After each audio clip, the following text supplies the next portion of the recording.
Topic है, बोल रहे हैं बहुत ही मजेदार चैप्टर है हमारा, बहुत ही मजा आने वाला है इस चैप्टर को पढ़ने में। तो पूरा फोकस रखिएगा इस पे अपना। स्टार्ट करते हैं हम लोग एक्सहेलेशन से। जिन किसी को भी थोड़ा सा कहीं पे भी प्रॉब्लम होगा वो अपना माइक ऑन करके बोल सकते हैं, कोई प्रॉब्लम नहीं है, ठीक है, बट ज्यादा शोरगुल नहीं। हैंड्स ओपन, हैंड्स अप करने से नहीं पता चलेगा बिकॉज बैक कैमरा से स्टार्टअप है वीडियो।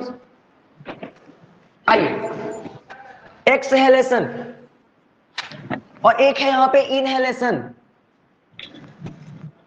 इनहेलेशन, एक्सहेलेशन, इन दोनों में क्या डिफरेंस है? बहुत सिंपल सा, बहुत सिंपल सा। क्या डिफरेंस है समझिएगा।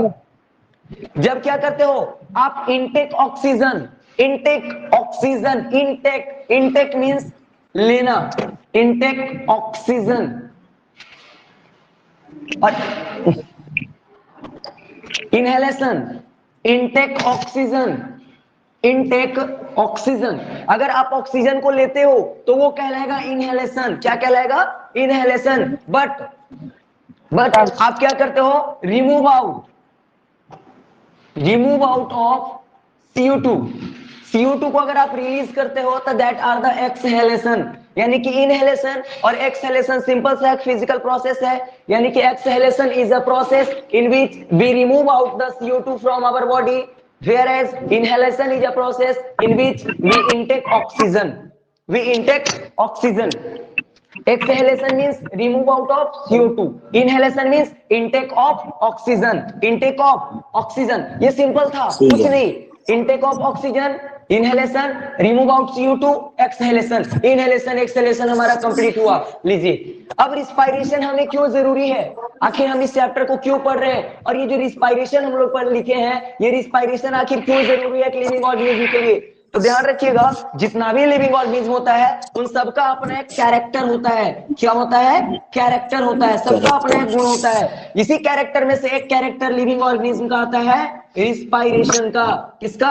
रिस्पायरेशन का। यानी कि लिविंग ऑर्गेनिज्म का कैरेक्टर है कि वो रिस्पायर करेगा, ठीक है कि नहीं? तो ये तो हम लोग पढ़ रहे हैं इनहेलेशन और एक्सहेलेशन। बोलो कि सर इनहेलेशन और एक्सहेलेशन में रिस्पायरेशन कहां से आ गया?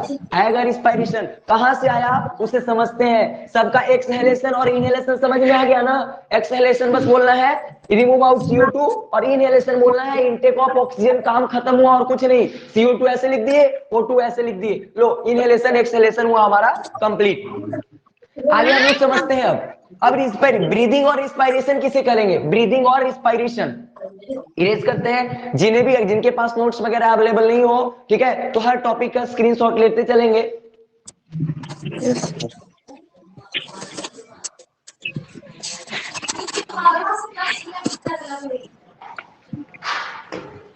Next, breathing. ब्रीथिंग नहीं पढ़ते हैं, ब्रीदिंग पढ़ते हैं। ब्रीदिंग, ब्रीदिंग, ब्रीदिंग क्या होता है? देखिए, ब्रीदिंग और इंस्पायरेशन को दोनों को ना हम रिलेट करके पढ़ते हैं। क्या करके पढ़ते हैं? रिलेट करके पढ़ते हैं। यहाँ पे ब्रीदिंग और यहाँ पे रिस्पायरेशन, रिस्पिरेशन।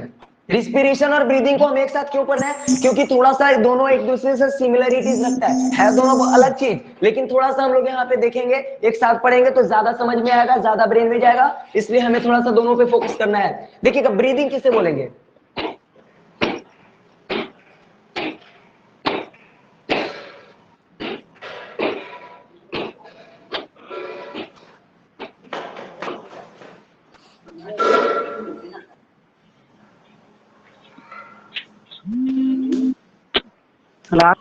ब्रीदिंग, ब्रीदिंग जो है ना, ये भी एक प्रोसेस है। देखिएगा कितना सिंपल सा डिफिनीशन निकलता है, वो समझिएगा। ये भी एक प्रोसेस है और ये भी एक प्रोसेस है। यानी कि inspiration is also a process and breathing is also a process. दोनों का दोनों प्रोसेस है। आखिर दोनों प्रोसेस में अंतर क्या है? फिर दोनों प्रोसेस में अंतर क्या? चलो दोनों प्रोसेस है, समझ लिए। इसमें क्या होता है ना, the process in which exchange of gases, the process in which exchange of gases, सिर्फ चेंज नहीं, एक्सचेंज ऑफ गैसेस। एक्सचेंज कहने का मतलब क्या हुआ? Exchange offer. एक्सचेंज ऑफर कहने का मतलब क्या? आपके पास जो सामान है आप उसे दो, उसके पास जो सामान है वो आपको दिया, ये हुआ एक्सचेंज। एक्सचेंज करना। तो यहाँ पे क्या कह रहा है कि ब्रीदिंग एक ऐसा प्रोसेस है ना जिसमें एक्सचेंज होता है। क्या एक्सचेंज होता है? गैस एक्सचेंज होता है। कौन सा गैस एक्सचेंज होता होगा और किसके बीच एक्सचेंज होता होगा, है कि नहीं, ये चीज समझना है। तो the process in which exchange of gases takes place, exchange of gases takes place, exchange of gases takes place between organism and environment। Environment और ऑर्गेनिज्म के बीच अगर गैसेस एक्सचेंज होना तो उसे बोलेंगे ब्रीदिंग। क्या बोलेंगे? ब्रीदिंग। यानी कि the process in which exchange of gases takes place between organism and environment. जैसे हम लोग ऑर्गेनिज्म है, ये हमारा इन्वायरमेंट है, तो हम लोग गैस को CO2 को बाहर रिलीज किए, इट मीन से एक्सहेल किए, और एटमॉस्फेयर से मतलब इन्वायरमेंट से हमने ऑक्सीजन को इनटेक किया, तो हम लोग क्या इन्वायरमेंट के साथ गैसेस एक्सचेंज का सिस्टम कर रहे हैं ना, इट मींस कि हम लोग ब्रीदिंग कर रहे हैं। क्या कर रहे हैं? ब्रीदिंग कर रहे हैं। तो ब्रीदिंग क्या हो गया? एक ऐसा प्रोसेस हो गया जिसमें एक्सचेंज ऑफ गैसेस होता है। किसके बीच होता है भाई? ऑर्गेनिज्म और इन्वायरमेंट के बीच। ध्यान रखिएगा सिंपल सा कुछ कुछ टर्म्स को। क्या होता है? Exchange of gases, exchange of gases किसके बीच? ऑर्गेनिज्म और इन्वायरमेंट के बीच। किसके किसके बीच? ऑर्गेनिज्म और इन्वायरमेंट के बीच। वो हो गया भाई ब्रीदिंग। इट मींस सिंपल सा हम लोग कह सकते हैं कि इनहेलेशन एंड एक्सहेलेशन को हम लोग ब्रीदिंग का नाम दे सकते हैं। इनहेलेशन और एक्सहेलेशन का मतलब क्या हो गया? ब्रीदिंग। बोले कि सर तो फिर रिस्पायरेशन, रिस्पायरेशन क्या होगा फिर?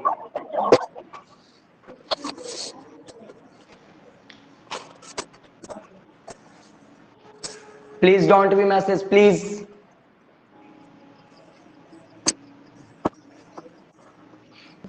सर मेरे में वीडियो नहीं आ रहा है। रिस्पिरेशन क्या होगा? रिस्पिरेशन एक ऐसा प्रोसेस, चलो ये प्रोसेस सबको समझ में आ गया ना, चलो सभी को समझ में आ ही गया होगा। अब रिस्पिरेशन का समझते हैं। रिस्पिरेशन कैसा प्रोसेस है? रिस्पिरेशन कहता है कि एक ऐसा प्रोसेस है जिसमें, आप लोग नाम सुने हैं ग्लूकोज का? ग्लूकोज का नाम सुना होगा आप लोगों ने। थोड़ा सा यहां पर देखिएगा, ग्लूकोज, ग्लूकोज प्लांट्स बनाता है C6H12O6 फोटोसिंथेसिस के दौरान, वो glucose.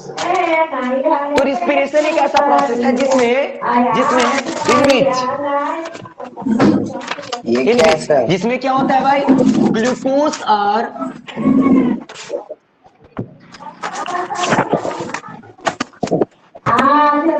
broken down, in which glucose are broken down in the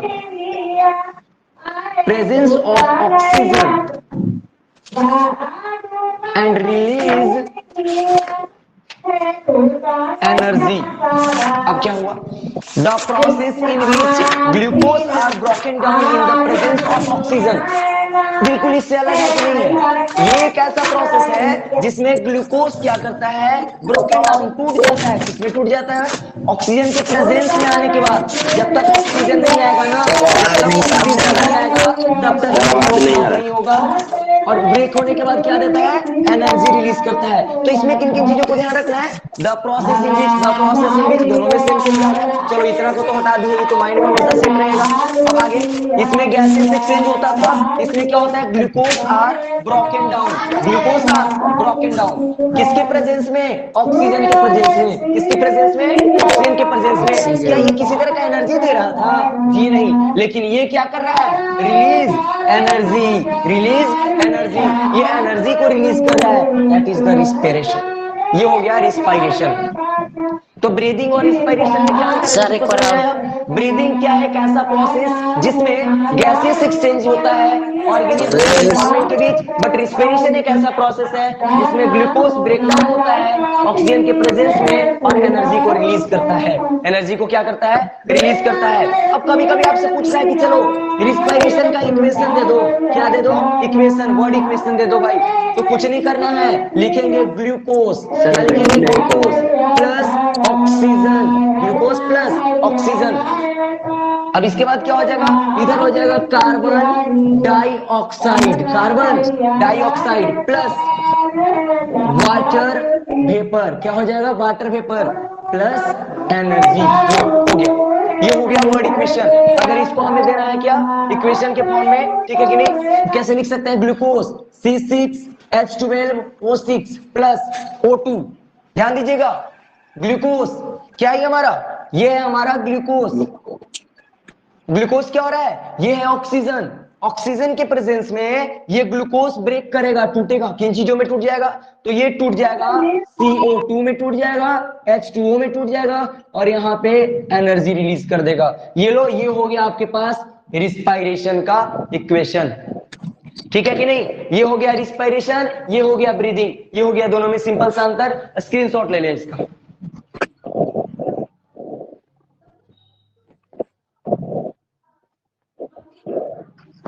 हो गया होगा सबका? Yes sir. चलिए इरेज करता हूं, आगे बढ़ते हैं। अब इरेज किया जाए ना? चलिए ठीक है। Yes sir.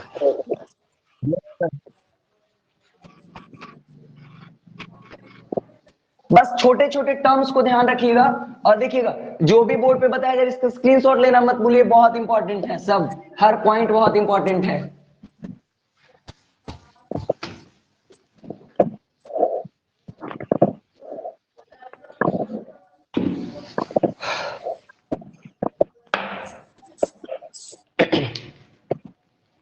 एक देखिएगा, एक होता है रिस्पायरेशन में, अगर आगे हम लोग बढ़े तो एक्सटर्नल और इंटरनल।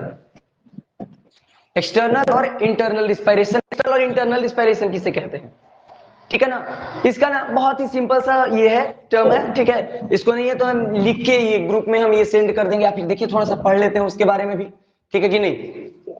उसके बारे में भी थोड़ा सा जान लेते हैं।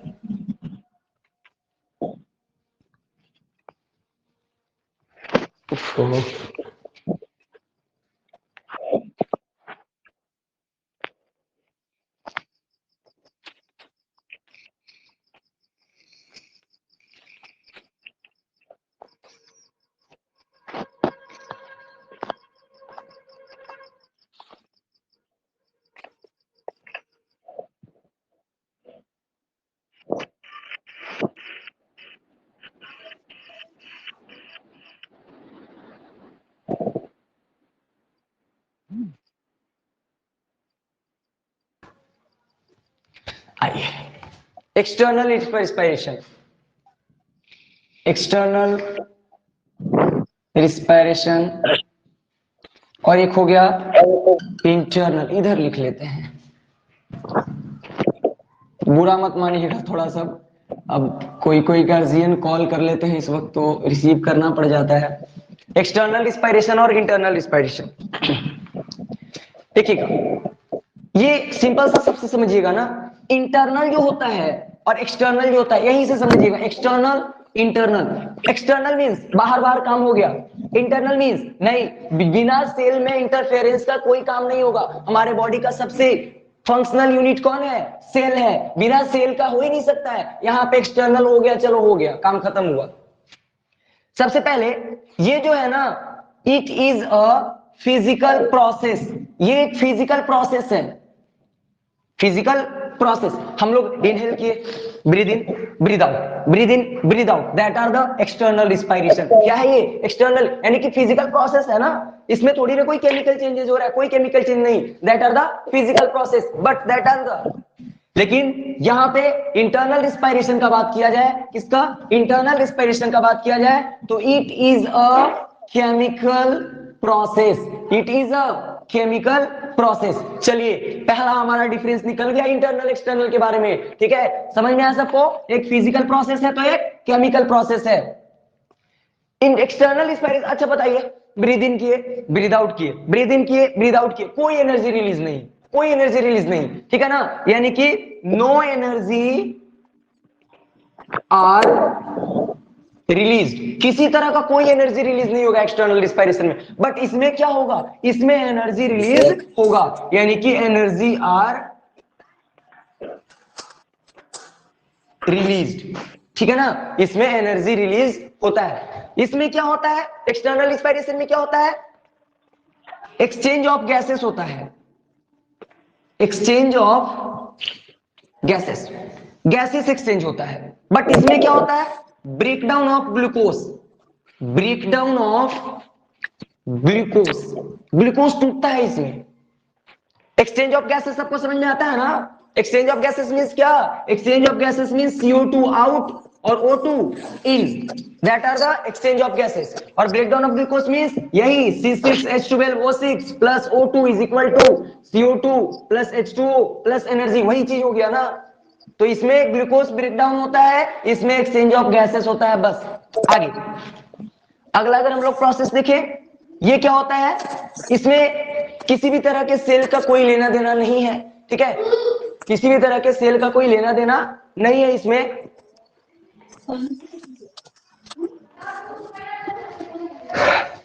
तो ये एक्सटर्नल और इंटरनल में ये तीन डिफरेंस ध्यान रखिएगा, ये तीनों डिफरेंस बड़ा ही इंपॉर्टेंट है।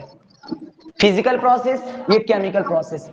एनर्जी रिलीज नहीं होगा, एनर्जी रिलीज होगा, इसमें गैसेस एक्सचेंज होगा, इसमें ग्लूकोज का ब्रेकडाउन होगा।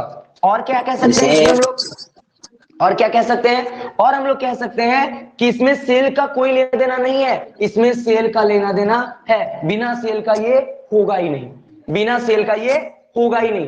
तो ये एक्सटर्नल और इंटरनल में कुछ रिस्पायरेशन, एक्सटर्नल और इंटरनल रिस्पायरेशन में कुछ डिफरेंसेस हैं। स्क्रीनशॉट ले लो आप इसका, इसके बाद हम लोग आगे बढ़ते हैं थोड़ा सा।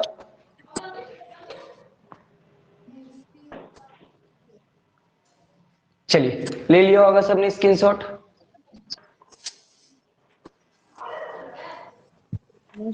अभिषेक आगे बढ़ते हैं।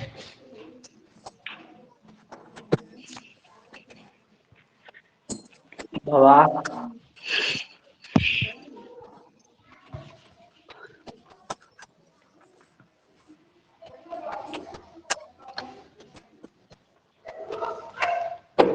आगे types of respiration, types of respiration, respiration का टाइप। अब बोले कि सर रिस्पिरेशन का भी टाइप होता है जी, एग्जाम होता है, वो इंटरनल एक्सटर्नल अलग था, ये टाइप्स ऑफ रिस्पिरेशन बिल्कुल उससे अलग है, बिल्कुल उससे अलग है। ध्यान से समझिएगा, ये तो और इंपॉर्टेंट है, ये और भी इंपॉर्टेंट, बड़ा मजा आने वाला है इसे पढ़ने में, थोड़ा ध्यान से देखिएगा। टाइप्स ऑफ रिस्पिरेशन में सबसे पहला कहता है aerobic respiration.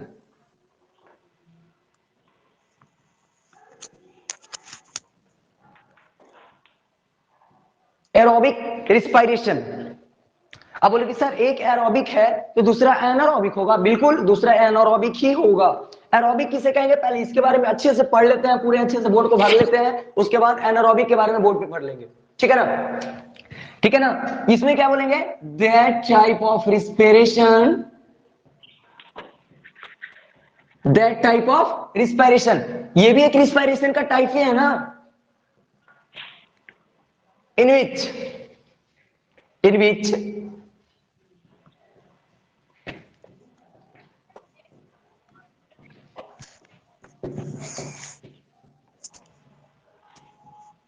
presence of oxygen and give a lot of energy। बात को समझिएगा, aerobic respiration, that type of respiration in which, जिसमें क्या होता है, ग्लूकोज, क्या glucose are broken down, broken down means क्या, डिकम्पोज होना, क्या होना, डिकम्पोज, टूटना, broken down in presence of, लो अब प्रेजेंस, किसका presence, presence of oxygen, presence of oxygen, and give a lot of energy, और क्या एनर्जी भी रिलीज करेगा। ये क्या मतलब, एक ऐसा रिस्पिरेशन जिसमें ग्लूकोज टूटेगा, ऑक्सीजन के प्रेजेंस में टूटेगा और अच्छा खासा एनर्जी देगा, उस तरह के रिस्पिरेशन को बोल देंगे हम लोग कौन सा रिस्पिरेशन, एरोबिक रिस्पिरेशन। कौन सा रिस्पिरेशन, एरोबिक रिस्पिरेशन। बोले कि सर तो क्या इसका भी बॉडी इक्वेशन होगा, जी हाँ बिल्कुल इसका भी बॉडी इक्वेशन होगा। किस तरह से होगा वो समझते हैं हम लोग। तो इसमें क्या हम लोग लिखेंगे, ग्लूकोज, ग्लूकोज किसके कांटेक्ट में भाई, ऑक्सीजन के प्रेजेंस के बिना तो हो नहीं सकता, टूट नहीं सकता है, ठीक है, इसके प्रेजेंस में डिकम्पोज होगा, डिकम्पोज होने के बाद क्या बनेगा, यहाँ पे बनाएगा carbon dioxide, carbon dioxide plus water किस फॉर्म में, वेपर के फॉर्म में, प्लस एनर्जी, एनर्जी भी रिलीज कर देगा, एनर्जी भी रिलीज कर देगा। अब इसको हम लोग लिख लेंगे इस तरह से, C6H12O6 plus O2, is equal to CO2 plus H2O, vapour के रूप में ना, प्लस एनर्जी किसके फॉर्म में? एटीपी के फॉर्म में। किसके फॉर्म में? एटीपी के फॉर्म में। ध्यान से समझिएगा, एक ऐसा रिस्पायरेशन का टाइप जिसमें ग्लूकोज ब्रेकडाउन तो रिस्पायरेशन में होता ही है। रिस्पायरेशन का तो मतलब ये होता है ग्लूकोज को ब्रेक डाउन करना, लेकिन यहां पर जो ब्रेक डाउन होगा वो किसके प्रेजेंस में? ऑक्सीजन के प्रेजेंस में। और क्या रिलीज करेगा? अ लॉट ऑफ एनर्जी। क्या रिलीज करेगा? अ लॉट ऑफ एनर्जी। इस प्रोसेस को हम लोग बोलेंगे एरोबिक रिस्पायरेशन। कौन सा रिस्पायरेशन? एरोबिक। तो बोले कि सर मतलब हम लोग जो रिस्पायरेशन करते हैं वो क्या एरोबिक है? तो जी हाँ, हम लोग रिस्पायरेशन करते हैं वो एरोबिक है। मतलब क्या हम लोग हमेशा एरोबिक ही? नहीं, हम लोग भी कभी कभी एरोबिक कर सकते हैं, बट ये है एरोबिक का मतलब। एरोबिक का मतलब ये हुआ, ठीक है? स्क्रीनशॉट लीजिए, तुरंत इसे इरेज करेंगे। चलिए, हो गया।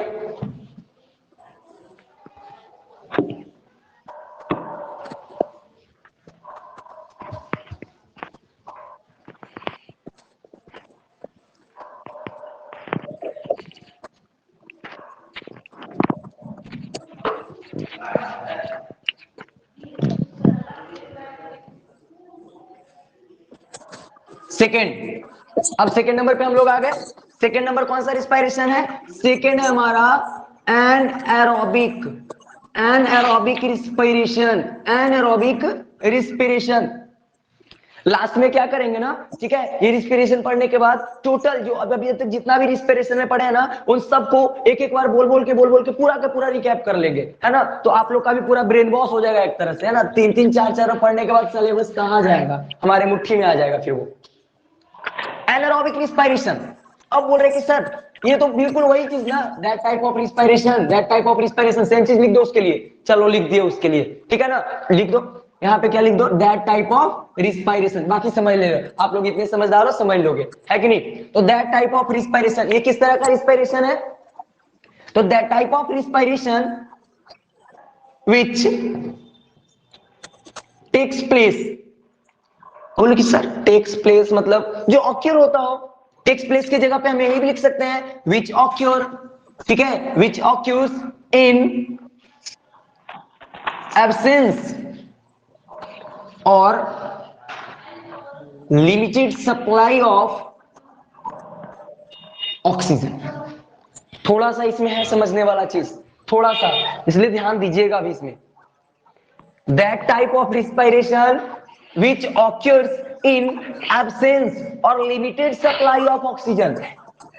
एक ऐसा रिस्पायरेशन का टाइप है जो एब्सेंस, या तो ऑक्सीजन वहां पर रहे ही नहीं, या फिर लिमिटेड सप्लाई में, बहुत ही कम मात्रा में रहे।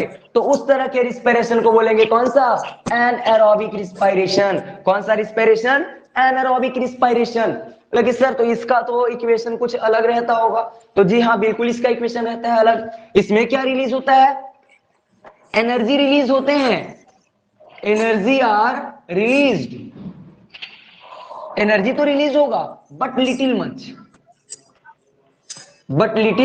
बहुत ही कम एनर्जी रिलीज होगा, बहुत कम एनर्जी रिलीज होगा, ठीक है कि नहीं? अब उतना कम एनर्जी लेकर क्या करेगा आदमी, है ना? दौड़ा पूरा, अब उसे एनर्जी नहीं आया, उतना एनर्जी से मिला ही नहीं, तो दौड़ना तो फिर बेकार है उसका, है कि नहीं? तो वही कह रहा है कि यहाँ पे एनर्जी तो रिलीज होता है एनारोबिक में, ऐसा नहीं कि रिलीज नहीं होता, बट लिटिल मच, बहुत ही कम एनर्जी रिलीज होता है, ठीक है? अब इसका इक्वेशन लिखना हम लोग शुरू करें तो, इक्वेशन लिखना शुरू करें तो इक्वेशन हमारा वही चीज आ जाएगा, बस थोड़ा सा का अंतर हो जाएगा। क्या हो जाएगा अंतर? यहां पे जो बाई प्रोडक्ट बनेगा, यानी कि बाई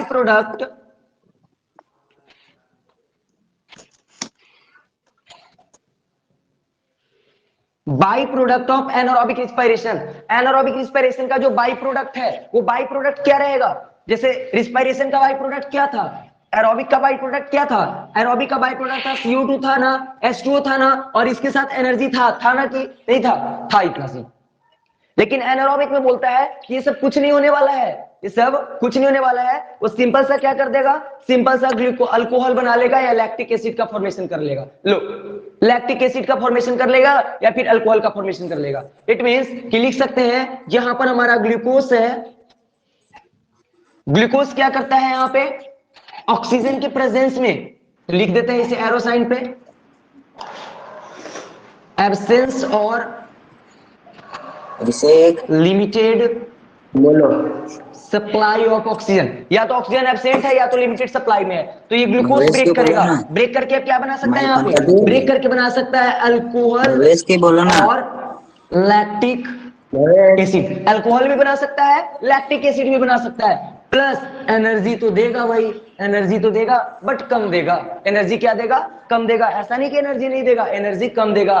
तो ये क्या उसका हो गया, ये हो गया आपका एनारोबिक रिस्पायरेशन का। ध्यान दीजिएगा, that type of respiration which occur, जो कैसे ऑक्यूर होता हो, एब्सेंस, या तो ऑक्सीजन रहे ही ना, या तो ऑक्सीजन रहे भी तो बहुत कम रहे, तो उस तरह के रिस्पायरेशन को बोलेंगे एनारोबिक रिस्पायरेशन। इसमें एनर्जी रिलीज होता है कि नहीं, होता है, बट बहुत ही कम, लिटिल मच, बहुत कम एनर्जी रिलीज होता है। इसका बाई प्रोडक्ट क्या है, इसका बाई प्रोडक्ट हो सकता है अल्कोहल और लैक्टिक एसिड, अल्कोहल और लैक्टिक एसिड। लेकिन ये बाई प्रोडक्ट है किसका, ये बाई प्रोडक्ट है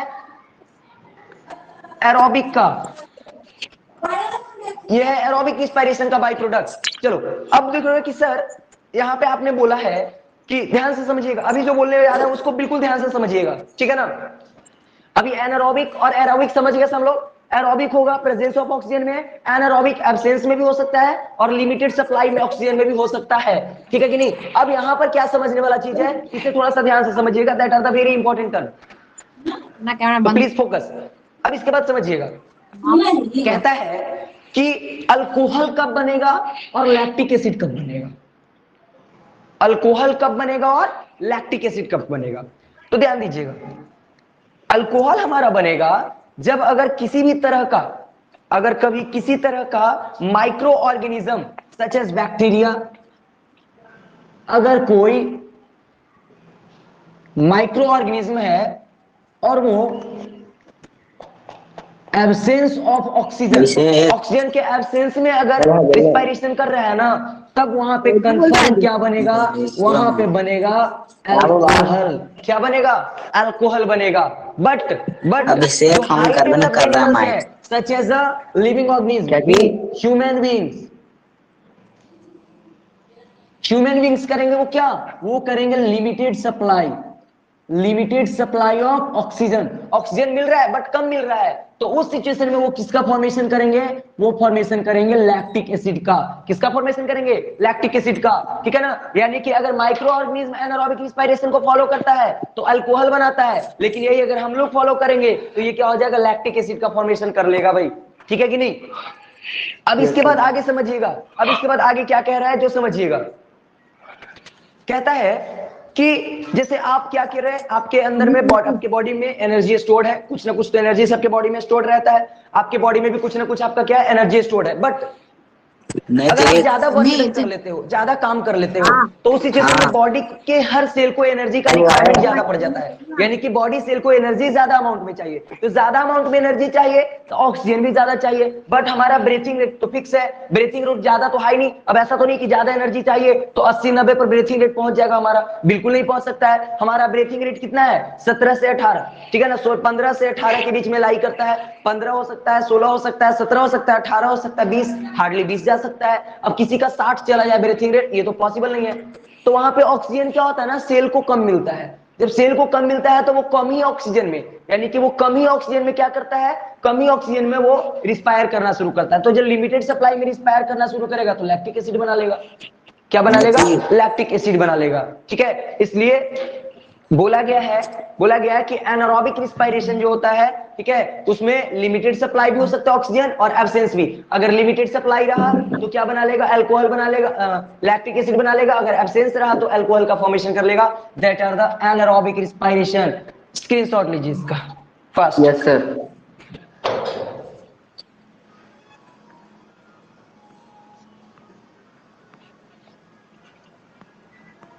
ले लिए। रेज कीजिए सर, हो गया। माइक ऑफ करो। आगे बढ़ा जाए। अरे मैं क्या बंद करता।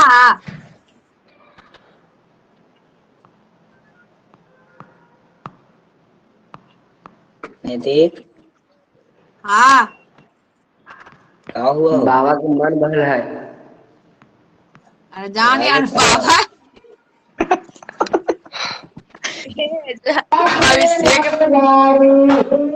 ये नहीं ठीक है सर, गीत गवा रहा है सर।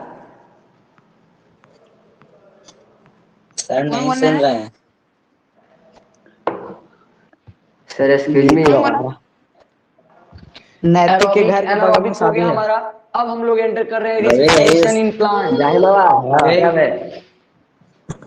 भवेश ये देखिए भवेश रिस्पायरेशन इन प्लांट्स